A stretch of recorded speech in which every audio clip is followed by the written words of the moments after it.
Preview. आदाब अर्ज़ है।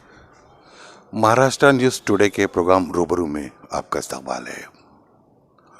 नाजरीन, जैसा कि आप जानते हैं कि हम इस प्रोग्राम के ज़रिए आपकी मुलाकात किसी ऐसी शख्सियत से करवाते हैं जिसने इस समाज में और हमारे माशरे में कोई अच्छा काम किया है, जिससे दूसरे को प्रेरणा मिली है।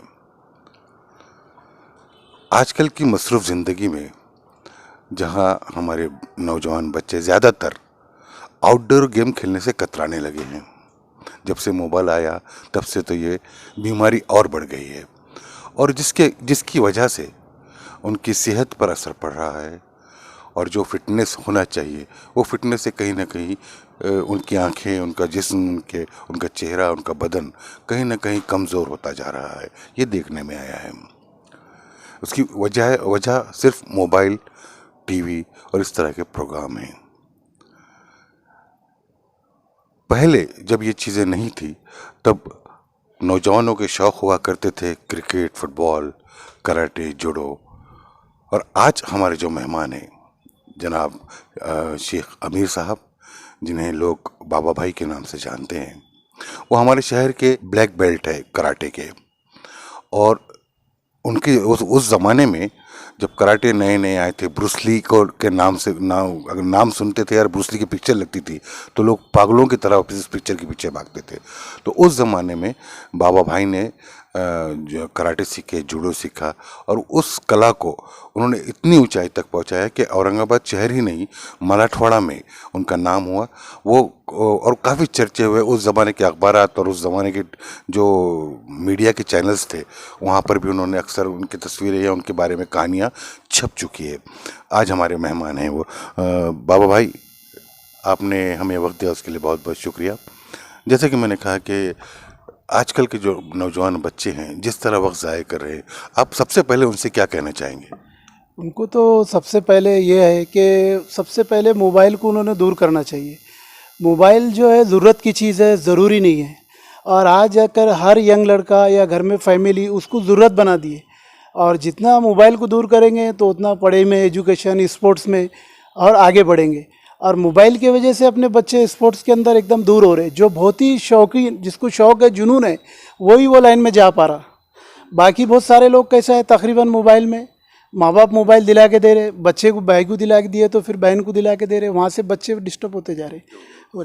बाबा आपका जो है तो एक ज़माना था जो आप जो है तो बर्फ़ की लादी फोड़ देते थे कोनी से और काफ़ी कबीलू तोड़ देते थे।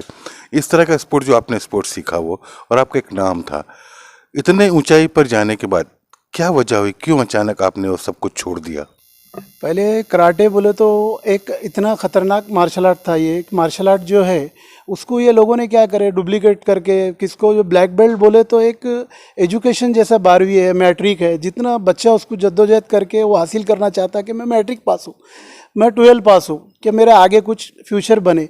तो मार्शल आर्ट में भी वही था। मगर जो लोग 5 साल 4 साल करके मेहनत करके ब्लैक बेल्ट ले रहे और कुछ डुप्लीकेट लोग जैसा 6 महीने 4 महीने में ब्लैक बेल्ट बांट दे रहे, तो उसमें बच्चों का भी फ्यूचर ख़राब हो रहा। और ये लोग जो दे रहे उनको थोड़ी देर के लिए पैसा मिल रहा, थोड़े के लिए फ़ायदा हो रहा। तो उस फील्ड के हिसाब से हम जो थे, हमने 5 से 7 साल डाले उसमें। मैं नागपुर के अंदर वसंत स्टेडियम के अंदर 92 के अंदर गोल्ड मेडल लिया हूँ। नेशनल, इंटरनेशनल मेरा सिलेक्शन था। उसके बाद में स्टेट लेवल लिया हूँ। मैं ताइक्वांडो का पहला ताइक्वांडो औरंगाबाद के अंदर हुआ, उस्मानपुरे के अंदर मराठवाड़ा गोल्ड मेडल मैं था ताइक्वांडो में।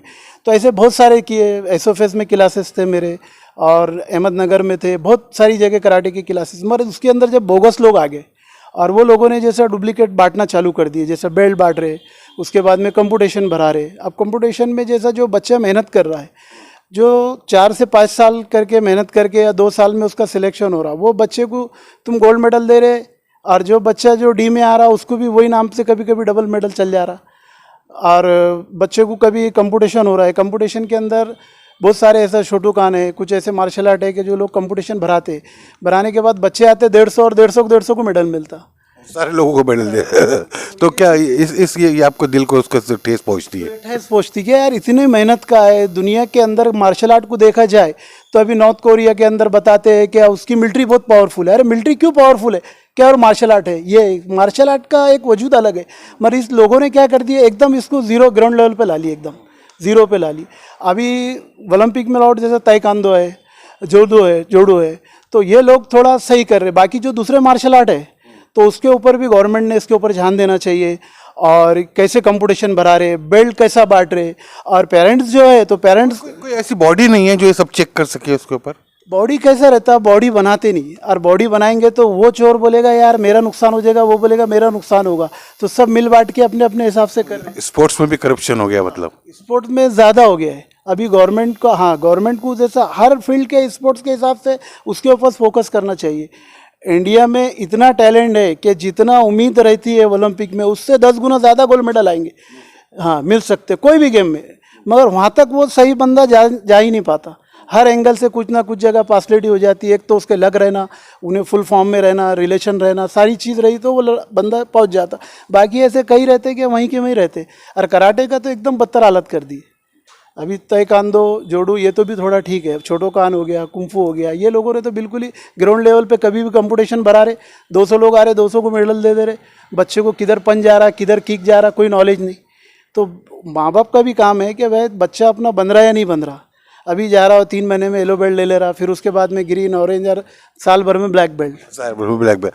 तो सब आपका जो ये तड़प है, आपका ये स्पोर्ट्स को लेकर जो आपने बहुत कुछ दिया है उसको, तो आज जो हालत में है हमारे शहर में अगर हम बात करेंगे तो यहाँ पर कितने क्लासेस चलते हैं और कौन से क्लासेस आपको लगता है कि ठीक है, अच्छे अच्छे चल रहे हैं? अभी बहुत सारे क्लासेस है, जैसा मैं बताया अभी जोडू के, ताइक्वांडो के, और बाकी इसमें जैसा देखा जाए तो 20% ठीक है, 80% लोग फ्रॉड कर रहे हैं इसके अंदर। ये चीज़ जो है तो होना नहीं चाहिए। मार्शल आर्ट बोले तो एक बच्चे को जो है तो पत्थर बोलेंगे ना, आदमी इंसान एक पत्थर बन जाता, वो लेवल होता मजबूत। अभी एक कंपटीशन में गया तो उन्होंने ऐसा कर रहे बस टच करो, पॉइंट देना है, जोर से मारा तो उसको डिस्क्वालीफाइड कर दे। अरे बोला ऐसा क्यों कर रहे आप लोग? अरे बोले माँ बाप चाह रहे कि बच्चों को धक्का नहीं लगना, पेरेंट्स चाह रहे। तो मतलब इन्होंने एकदम शॉर्ट कर दिए, उसका जो मार्शल आर्ट का जो वजूद है वो चीज़ ही ख़त्म कर दी। आप जो तो ऐसे कॉम्पिटिशन्स में रेफरी बन के जाते हैं, चीफ गेस्ट बन के जाते हैं, तो वहाँ पर आप किस तरह की सलाह देते हैं उन लोगों को? अभी देखो मैं बहुत सारी जगह रेफरी किया हूँ, बेस्ट रेफरी अवार्ड भी मिले मुझे। मैं रेफरी का काम क्या रहता है कि पूरा 100% डिसीजन देना है। तो हम जब जाते थे तो लोग ऐसा कि बोल रहे, हम बैठते थे स्टेज पे और बोलते थे यार मैं रेफरी, हम नहीं करते, तो लड़के वो भाग के आते थे। सर लोग कई कंपटीशन में ऐसे, और मेरे जूते के लेंस खोले कि सर आप करो नहीं तो हमारे साथ पार्सलिटी हो जाएंगी। मतलब हम वो जुनून में, हमारा स्टूडेंट हो कि दूसरे का हो, जो ओरिजिनल है ओरिजिनल रहता था। अभी कैसा कर रहे हैं कि समझ लो कोई नासिक से सर आ रहा तो वो बोल रहे तेरे स्टूडेंट तू रेफरी कर, मतलब वो उसके निकाल ले रहा। दूसरा आ रहा जलगांव से वो उसके, तो वो बहुत सारी जगह ऐसा हो गया। और इस पर क्या है, गवर्नमेंट ने ध्यान देना चाहिए, और गवर्नमेंट से ज़्यादा पेरेंट्स ने भी देखना है कि ये चीज़ सीख रहा है अपना बच्चा जाके। पेरेंट्स को क्या मालूम है? पेरेंट्स को लगता है कि भाई ये सर सिखा रहा है यही सही है, या जो उनका सर सिखा रहा है वो सही है। ये बात भी सही है, मगर वो तो फिर बच्चे को ग्राउंड लेवल पर मालूम है अपन क्या है कि भाई ये चीज़ में अपन तो टैलेंट नहीं है, मगर यहाँ जा रहे मेडल ले रहे, वहाँ से ले रहे, प्रैक्टिस सही नहीं हो रहा, तो उसमें बच्चे का काम है वो गलत जगह से हट जाने का। आपके ज़माने में जो जुनून था, जब मैं जैसा कि मैंने कहा कि ब्रूस ली की अगर फिल्म लगती थी तो हाउसफुल होती थी, वो ब्रूस ली को इतने चाहने वाले लोग हो गए थे उस ज़माने में, और आज के वक्त में कितना फ़र्क हो गया? कितने लोग इससे दूर हो गए या कुछ अभी बाकी है? अभी वो दौर के अंदर हम कुछ जगह, देवगांव रंगारी है, जैसा पैठन है, ऐसे कोई ग्रामीण में जाते थे तो हम जब डेमो देते थे और जब कराटे का प्रदर्शन करते थे या सिखाते थे तो कोई बेगारी काम करता था, कोई जंगली आदमी भी आता था तो वो सोचता था यार मुझे सीखना है, कुछ तो भी चीज़ है ये। और आज का ये पोजीशन आ गया कि वो देख रहा तो यार ये मास्टर के मुंह पे भी पसीना नहीं आ रहा और बच्चों के मुंह पे भी नहीं है। मतलब कराटे को एकदम नीचे ला लिया इन्होंने, हल्का कर दिया ना, सिखाने में उनकी कोई टेक्निक है ना पावरफुल है, कोई बात है। पहले ऐसा रहता था जुनून, उसका ओरिजिनल वर्कआउट करो, पूरी ट्रेनिंग 1 घंटा लो। आप कितनी प्रैक्टिस करते थे जब? अभी मेरा 1 से 2 घंटा जब सुबह शाम में इवनिंग रहता था, और मॉर्निंग में मैं 2 घंटे करता था। और उस दौर में अभी हमारे टाइम में जैसा 3 कोयलू भी पकड़े तो हम पंच से फोड़ डालते थे। कई बार मैंने डेमो दिया, इंदौर में दिया, 12 बर्फ़ की लादी तोड़ा, इधर एक नाथन मंदिर में दिया, बहुत सारा। और आज के टाइम पे मैं कई प्रोग्राम में जाता तो एक पतली प्लेट देते हो, बच्चा ऐसा उड़ के किक मार रहा, क्यों तो उसके पैर को भी लगना नहीं और फूटेगा नहीं कोयलू। अरे जब तुम ट्रेनिंग दे रहे इतना मजबूत है, 1 नहीं 4 भी कोयलू तुम्हारे फूट जाना चाहिए। मार्शल आर्ट का मतलब ही वो है, कम एकदम कम, बोले तो कम। वो बात ही खत्म हो गई ट्रेनिंग की, जैसा जो रहना चाहिए। पहले ऐसा रहता था कराटे में, जैसा सोचा उन्हें कि यार ये चीज़ तोड़ना तो तोड़ देना, उसका दिमाग ये काम करता। अभी कैसा एकदम अदर कर दिए ये मास्टर लोगों ने। सिंबॉलिक हो गया वो। हाँ, बस सिंबॉलिक, बस किसी भी तरह पैसा कमाओ, लाइट अपना अदर। अभी उससे अच्छा देखा जाए तो बॉक्सिंग अभी फ़िलहाल ठीक है, पावरफुल है, उसमें कोई पार्सलिटी नहीं है। जैसा जा भी जाएंगे, जो जीता हारा। बाकी इसमें टोटल बोगस ज़्यादा हो गया। आपने बातों बातों में कहा कि ओलंपिक में या हम जो इंटरनेशनल जो गेम्स होते हैं वहाँ पर जितने मेडल्स हम आज लाते हैं उससे ज़्यादा ला सकते हैं। शर्त ये है कि टैलेंट को छोटी सिटी में, गाँव में ढूंढा जाए। बिल्कुल सही है। गांव में और छोटे शहरों में इतना टैलेंट है कि वो लोगों को वहाँ तक पहुँचने नहीं देते। गए भी तो किसी न किसी तरह से वो लोग रिटर्न हो जाते। तो गवर्नमेंट का काम है कि ये चीज़ों पे ध्यान दिया जाए, हर गेम के ऊपर, हर एरिया के अंदर। औरंगाबाद शहर है कि भाई ये स्पोर्ट में कहाँ बोगस हो रहा, मराठवाड़ा में जालना है, जब इतना लोग काम कर रहे, इतना बड़ा शहर है, तो सब चीज़ पे ध्यान दो। जब तुमको एक मेडल आ रहा तो पूरी दुनिया करोड़ों रुपया उसको दे रही, लाखों रुपया दे रही। एक मेडल जब जीत रहा है ओलंपिक में, लोग उसको करोड़ों रुपया, उसके घर से आए तक हज़ारों करोड़ रुपया दे रहे। अरे तो जब तुम ऑलरेडी यहाँ करो तो तुमको 100 मेडल आएंगे ना, गोल्ड मेडल। वो लोग ध्यान नहीं देते। बड़े बड़े इंडस्ट्रीज वाले हैं तो जीतने के बाद उसको पैसा दे रहे। अरे तुम जो टैलेंट छुपा पड़ा है यहाँ पर, जो लोगों को है नहीं, किसको जूते नहीं। अभी स्टेडियम के अंदर कोई गरीब बच्चों को आने नहीं देते, बोलते यार उसका महीने का फीस है 1000 रुपये भर। वो बोलता है यार मेरे पास अगले महीने में भरूंगा या 2 दिन लेट भरूंगा। तो गारखेड़ा स्टेडियम में अभी भी बच्चों को नहीं आने देते। वो बोलता है यार लॉकडाउन के अंदर मैं पैसे भर के गया तुम्हारे को, वो कुछ नहीं बोलते। तो जो भी बंदा जाता है अपने मेहनत से, माँ बाप के पेरेंट्स से, पैसों से, वो आगे तरक्की करके जाता है। ये सपोर्ट तो लोग बहुत बाद में करते हैं। ये सारी बातें जो है तो उसको नर्वस कर देती है, कहीं ना कहीं तोड़ देती है। तो इसमें कई 50% लोग वापस रिटर्न हो जाते। कैसा बाहर जाने का खर्चा रहता, फिर स्टेडियम का खर्चा है, फिर जो भी उसके ज़रूरत रहते, जो अच्छे लगे इससे रहा तो आगे निकल जाता। जिसकी माशी हालत कमज़ोर रही तो रुक जाता है, बोलता है यार अपनों को सपोर्ट ही नहीं, इसके पास जाओ या ऐसा उसके पास जाओ। तो गवर्नमेंट का काम है, जहाँ टैलेंट कोई भी गेम में हो तो वहाँ पर थोड़ा ध्यान देना चाहिए। और उसके अंदर जो है ये गेम में, स्पोर्ट्स में कोई भी गेम हो, जिम्नास्टिक, स्विमिंग हो, हॉकी हो, ऑल इंडिया में कुश्ती हो, तो सिर्फ 90% लोग एकदम गरीब ग्राउंड लेवल के रहते। हाई लेवल के 10% रहते और वो बहुत मुश्किल से जा भी नहीं पाते। और आज जो भी जाते ग्राउंड लेवल के गरीब ही लोग रहते, जो अपना टैलेंट रहता और मेहनत से जाते। तो उसमें भी जो है तो गवर्नमेंट की तरफ से जैसा होना चाहिए, हमने हमारे हिसाब से देखे उतना नहीं। अभी बहुत सारे बोगस सोसाइटी बना लेते, क्रीड़ा मंडल में जाते, अपना 75,000 1 लाख रुपया उठा लेते। कोई ना उसका स्पोर्ट्स का ना क्लब रहता ना कोई चीज़ रहती, मगर पैसा उठा लेते। आज मेरे पास 2 से 3 सोसाइटी है, मेरा जिम भी था पहले, अभी भी है, आज तक हमने 1 रुपया नहीं उठाए। कई लोग ऐसा पैसा सोसाइटी के नाम पे क्रीड़ा में लाए, अपना साइन मारे, बता देते, थोड़ा फोटो ले लेते, दे देते, पैसे हो जाता। तो ये भी फ्रॉड होता ना।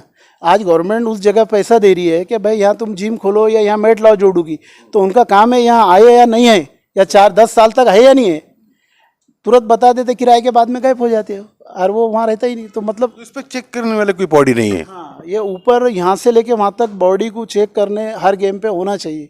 और कौन बोगस चल रहा, कोई भी लाइन का स्पोर्ट्स के अंदर ज़्यादा से ज़्यादा कैसा रहता है, ये सब बोगस चलते रहता है। बहुत सारी जगह, सब जगह नहीं है ऐसा। तो वो चीज़ पे गवर्नमेंट का काम है, ध्यान देना चाहिए। आप इतने उसको लेकर इतने सीरियस है इस गेम को लेकर, क्योंकि आपने उसमें काम किया है, आप बहुत ऊंचाई तक भी पहुंचे हैं। आज आपको क्या लगता है कि इस गेम को किस तरह और आम किया जाता है आवाम के लिए? ये सारी बातें छोड़कर उनको कहाँ तक इसकी अच्छाई और इसकी सहूलतें पहुंचाई जा सकती है, उसके लिए क्या करना चाहिए? अभी जितने भी ये जो तो मार्शल आर्ट है, जिसको जो है तो गवर्नमेंट मान्यता नहीं है, तो ये लोग ने क्या करना चाहिए, पूरी मीटिंग लेना चाहिए, गवर्नमेंट को रिक्वेस्ट करके उसको गवर्नमेंट मान्यता में लाना चाहिए। या गवर्नमेंट मान्यता में नहीं लाते तो प्राइवेट बॉडी की महाराष्ट्र का एक ही आदमी उसके अंडर से बेल्ट जाएगा, और वही थ्रो जब भी बेल्ट एग्ज़ाम रहेंगे तो वहाँ से एसोसिएशन आएंगी, हाँ, उनके थ्रो बेल्ट मिलेगा। ये मास्टर नहीं देगा यहाँ। और कंपटीशन भी रहेगा तो उनके थ्रू भरेगा। अभी जैसे एक स्कूल लो गेम बोल के आया है, तो उसका औरंगाबाद का मेरे को अध्यक्ष बनाए। अभी सोलापुर के अंदर 3 तारीख को उसका पूरे महाराष्ट्र का मीटिंग है, तो उसको गवर्नमेंट मान्यता मिल गई, और वो जो है तो स्कूल हर स्कूल में चालू हो जाएगा। तो ऐसे कोई गेम से जुड़ जाओ फिर, जो अभी नहीं है, जैसे ताइक्वांडो है, जोडो है, उसमें ये हो, मगर ज़्यादा से ज़्यादा बोगस मत करो। बोगस से क्या होता है, सिर्फ बच्चे का फ्यूचर ख़राब होता थोड़े दिन हाँ, बाकी नहीं। और वो क्या करता है, उतना उसको 2 घंटे देता ना। यानी हर स्कूल में, हर कॉलेज में ये सिखाना चाहिए स्पोर्ट्स। हर स्कूल में, हर कॉलेज में सिखाना चाहिए। और बच्चों का काम ये है कि माँ बाप जब उनको उतनी मेहनत से पैसा देते, चाहे मीडियम घर के हो बड़े घर के हो, पैसा देना उतनी आसान बात नहीं रहती। तो बच्चों का काम है, मैं ख़ास बच्चे के लिए कह रहा हूँ कि जो 2 घंटे 1 घंटा डालते तो सही उसको सीखे और सही गेम पे ध्यान दे के उसका पैसा वेस्ट ना हो, टाइम वेस्ट ना हो। आज का दौर है, टाइम की वैल्यू है। जब स्कूल ट्यूशन छोड़ के आप स्पोर्ट्स में जा रहे तो कुछ तो भी उसका रिटर्न पाना, मेहनत करना, टाइम पास नहीं करना। बहुत सारे लोग ऐसे जाते आते थोड़ा बहुत करते, कोई भी इसमें बस नाम का दम है, हाँ शौक, तो वो फिर नहीं करे। अच्छा है एजुकेशन पे ध्यान दो, ज़्यादातर जो चीज़ में फील्ड में ध्यान दे रहे तो उसको कुछ तो भी निकालो वहाँ से। तो ये साहब के फीलिंग्स थे, अमीर शेख साहब जिन्हें बाबा भाई कहते हैं। और उनकी बातों में कहीं ना कहीं एक मायूसी थी, एक तड़प थी कि जो कुछ उन्होंने किया, जहाँ तक वो गए थे, उसके बाद उस गेम का जो उन्होंने खेलते हैं उसका जो हाल हुआ, उसको लेकर के वाकई में वो परेशान हैं। आप लोगों से गुजारिश है कि आप अपने बच्चों को ज़्यादा से ज़्यादा आउटडोर गेम खेलने के लिए भेजा करें, या उन्हें बताए कि ये गेम ज़्यादा बेहतर है उनकी सेहत के लिए, आगे आगे उनकी ज़िंदगी के लिए, बनिस्बत ये इंडोर गेम जो मोबाइल है या फिर वो वीडियो गेम वगैरह होते हैं उसके। अगले हफ्ते ऐसे ही किसी मेहमान के साथ हम आपसे मुलाकात करवाएंगे। और आपसे एक रिक्वेस्ट जाते जाते ये भी है कि आप हमारे इस चैनल को सब्सक्राइब कीजिए, ताकि हमारे व्यूअर्स बढ़े और हमारी छोटी मोटी जो मेहनत है उसका कहीं ना कहीं हमको फल मिले। अगले हफ्ते ऐसे ही किसी मेहमान के साथ हम आपकी मुलाकात करवाएंगे। तब तक के लिए मैं अपनी टीम के साथ आपसे इजाज़त चाहता हूँ। जय हिंद, खुदा हाफिज़, नमस्कार।